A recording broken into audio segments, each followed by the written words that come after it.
Hello mga ka-wisdom! Welcome to Wisdom's Power Channel.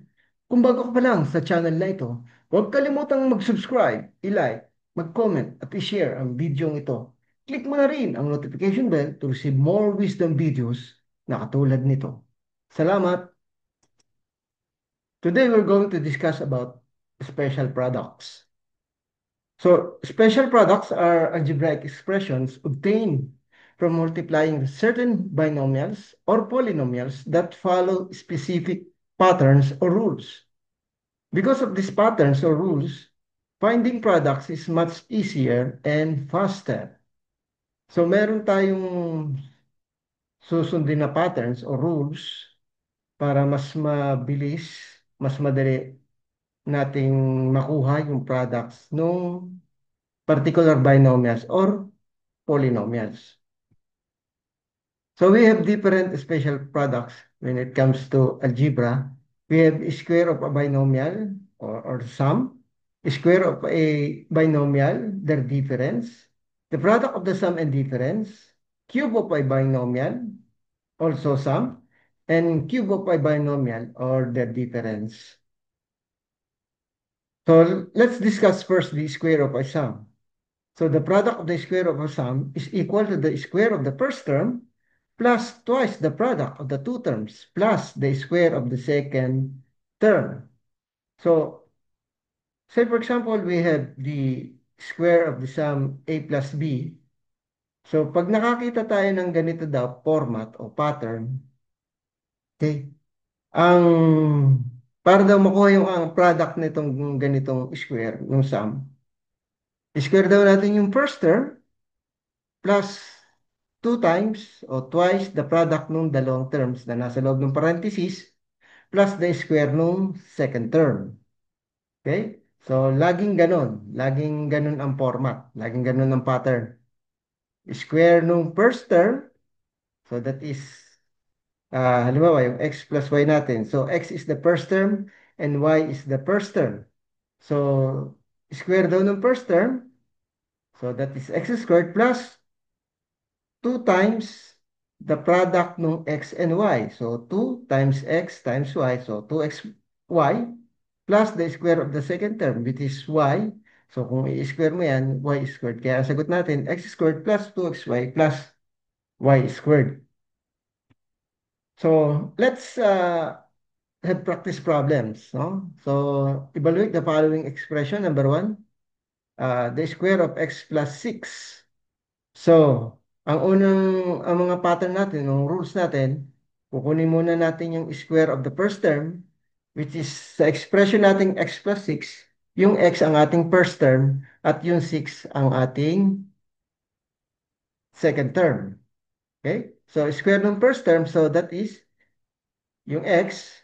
So, kukunin natin yung square, so x squared.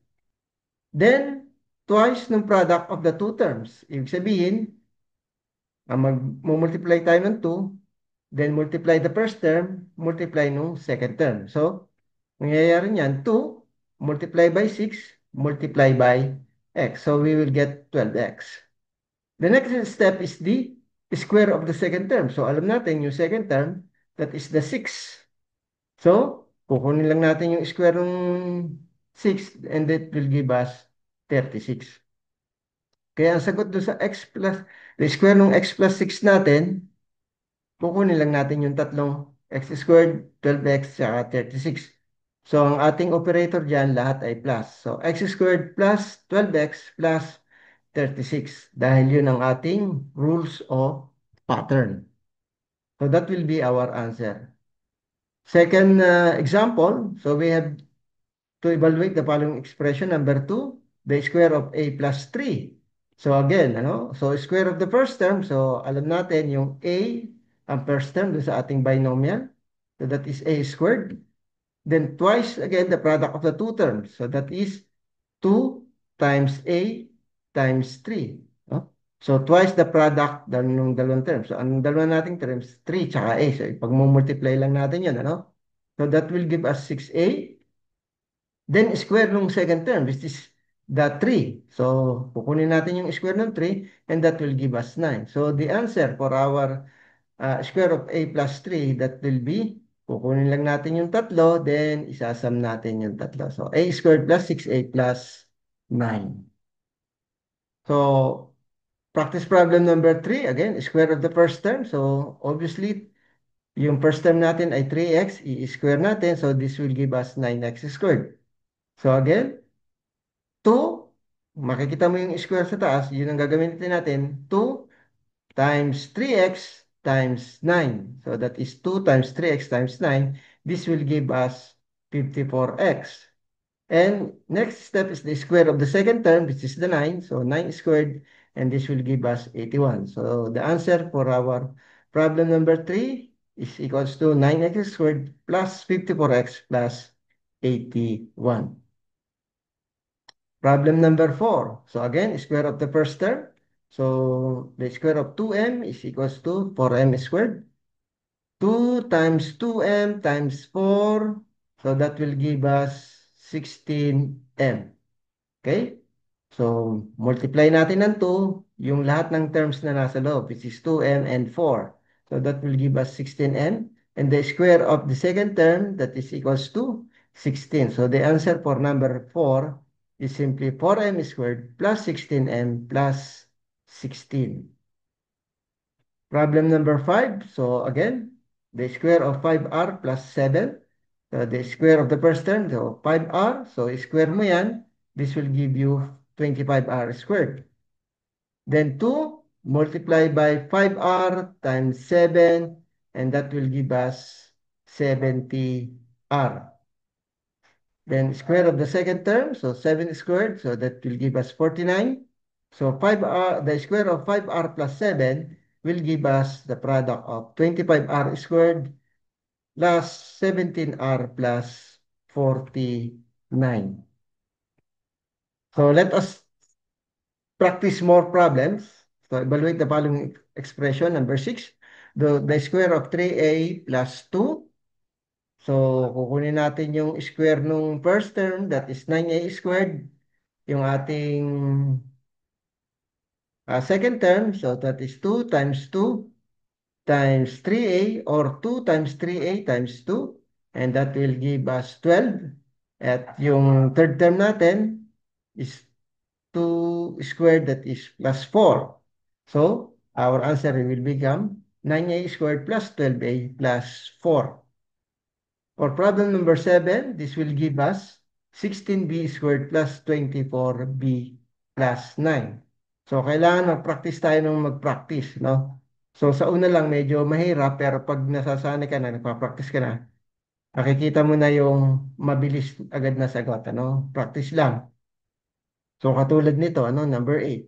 So, yung una, obviously, that is 49a squared. Sa dulo, 25.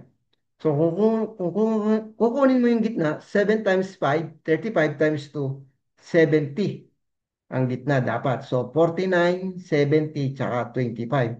So, kung isusulat na natin yan, 49a squared plus 70 plus 70a plus 25. The same thing for problem number 9, no? So 2x squared, i-squared mo yan, so 4x to the fourth. Okay? Then yung dulo, i-square mo rin, so 9y to the fourth. So yun yung dulo natin. Yung gitna, multiply lang natin yung 2 times 3, that's 6 times 2, that is 12. So then copy yung ating x squared and y squared. For problem number 10, so simply r to the fourth plus 4r squared s squared plus 4s to the fourth. So practice lang para masanay. So next is the square of a difference. So the product of the square of difference is equal to the square of the first term minus twice the product of the two terms plus the square of the second term. So dito naman, yung square ng difference, okay? Ang pattern daw natin dyan, a squared minus 2ab plus b squared. So, ganun din, kaya ang nagkaiba lang, negative yung ating nasa second term, ano? So, a squared ang first term natin, ang second term natin ay, ang operator natin ay negative, then ang susunod na operator is positive. Okay, so a squared minus 2ab plus b squared. So, ganun din ito, no? The square of x minus y. So, mauna yung x squared minus 2xy plus y squared. So, ganun lagi ang pattern natin. So, the same din, katulad ng square of a sum, dito lang, minus yung operator natin sa second term natin, which is negative 2xy. So, let's practice problem number 1 again for the square of a difference. So, square of the first term, so that is x squared. Then twice the product of the two terms. So, ganun ulit. So, 2 times x times negative 6. So, this will give us negative 12x. No? So, kasama lagi yung operator or yung sign nung sinusundan ng sinundan ng second term. So, 2x times negative 6, that will give us negative 12x. So, square of the second term. So, kukunin natin yung square. So, kasama rin yung ating sign, no? So, this is negative 6 to be squared. That will give us 36. Then, so again, katulad nung pattern natin, kukopyahin lang natin yung ating mga sagot. So, x squared minus 12x, then plus 36. So, x squared minus 12x plus 36 ang sagot. So, problem number 2. So, square of the first term. So, that will give us a squared. Twice the product of the two terms. So, 2 times a times 3. Yung mga may bilog natin, ipag-multiply lang natin, ano? But kasama yung ating sign number, sign before the second term. So, that is 2 times a times negative 3. And that will give us negative 6a. Then, square of the second term, which is 3 squared. Of course, laging kasama yung ating sign, no? Which is negative 3. So, to be squared, that will give us 9. So, the square of a minus 3 is pagsasama-samahin lang natin yung tatlo nating nakuha. So, a squared minus 6a plus 9.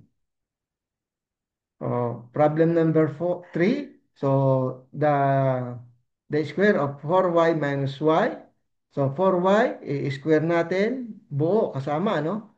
Yung numerical and literal coefficient. So, that is 16y squared.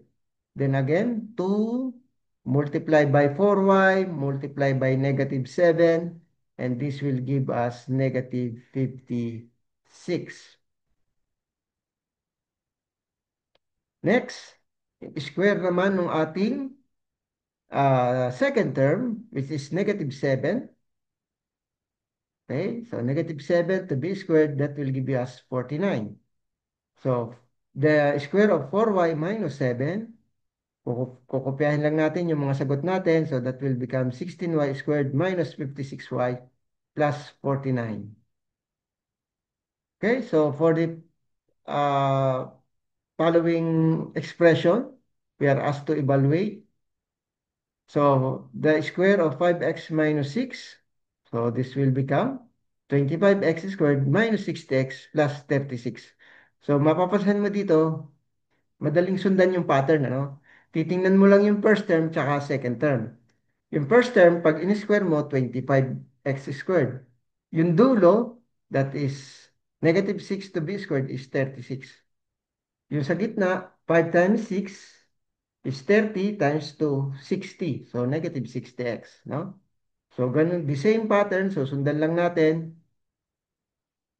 For problem number 5, that will give us 4x squared minus 32xy plus 64y squared. For problem number 6, that is 9a squared minus 12a plus 4. For problem number 7, this will give us 16b squared minus 24b plus 9. Problem number 8, that will give us 4r squared minus 20rs plus 25s squared. Problem number 9, 4x to the fourth minus 12x squared y squared plus 9y to the fourth. Problem number 10, r to the fourth minus 4r squared s squared plus 4s to the fourth. Next, the product of the sum and difference. The product of the sum and difference rule states that when two binomials have the same terms but opposite signs in the middle, the product is equal to the square of the first term minus the square of the second term. So, mas madali itong tandaan, ano? Sabihin, kukunin lang natin yung square ng first term minus square nung second term. Ganun lang siya kadali. No? So, A plus B, pag minultiply daw natin yan ng kanyang kamukha, magkaiba lang ang sign. So, isang A plus B, then A minus B. Ang sagot daw dyan, square nung first minus square nung second. Ganun lang siya kadali, no? Kaya kung meron kang x plus y, multiply by x minus y, so ibig sabihin, square nung first minus square nung second. Ganun lang kasimple itong special product no? Product of the sum and difference. Tatandaan lang natin, square nung first term minus square nung second term. Simpleng-simple, ano? Katulad dito, ano? M plus n multiply by m minus n. So, square of the first term, that is m squared. Square of the second term, that is n squared. Then, kukunin mo lang yung kanilang difference, no? So, minus ang gagamitin natin. So, m squared minus n squared. Simpleng-simple. Practice problem number 2. Square of the first term. So, that is 3x, ano? So, kukunin mo yung square niyan. So, that will give us 9x squared. Then, square of the second term, y squared. Okay? So, kukunin mo lang yung difference ng dalawa, no? Sabihin, 9x squared minus y squared. So, this will be the product of our problem number 2. Problem number 3. Again, square of the first term. So, that is for x to be squared. This will give us 16x squared. And 5, ang second term natin. So, i-square lang natin yan. That is 25. So, simpleng-simple. 16x squared minus 25. So, madaling tandaan, di ba? Square ng first term minus square ng second term. So, for problem number 4, so, kitang-kita agad, ano? So, 49y squared minus 64. Kasi yung, ang, ang titingnan lang natin dyan, yung una at saka pangalawa eh. Okay? Then, kunin lang yun natin yung kanilang difference. So, again, problem number 5. So, that is 3x squared. So, that is, pag in-square natin yun, 9x squared, yun namang 5. So, 25. So, 9x squared minus 25. Problem number 6. So, this will give us 25x squared minus 64.